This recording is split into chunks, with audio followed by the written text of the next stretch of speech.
Passa col voto unanime dell'Assemblea dei Sindaci il rendiconto di gestione 2022 del Consorzio BIM Piave di Belluno. Numeri stabilizzati e sani, ha detto il presidente Marco Staunovo Polacco, definiti i contenziosi in essere con i produttori di energia elettrica. Abbiamo un buon avanzo di amministrazione e oggi discuteremo anche in Assemblea sull'eventualità di applicarlo durante l'anno per alcune iniziative che il Consorzio ha già in essere, quindi chiederemo intanto un primo atto di indirizzo all'Assemblea per poter arrivare poi durante l'anno a applicare almeno una buona parte dell'avanzo disponibile che abbiamo. Oltre 8 milioni di euro è il risultato di amministrazione, con una parte disponibile destinata agli investimenti pari a circa 2 milioni 200 mila euro che il Consorzio intende destinare ad alcune iniziative già avviate, energie rinnovabili, quindi comunità energetiche. Crediamo che una buona parte di quell'avanzo debba essere messo a disposizione dei comuni per finanziare, diciamo, gli interventi infrastrutturali.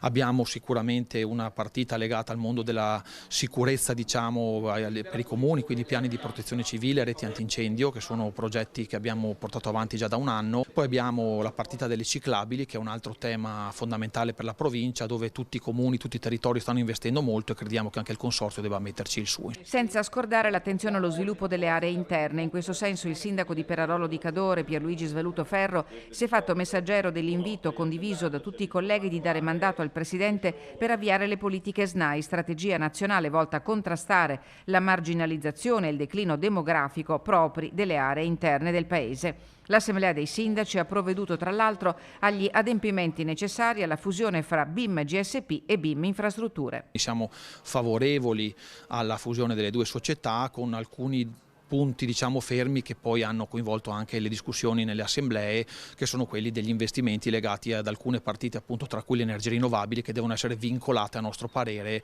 anche dopo la fusione a questo tipo di iniziative.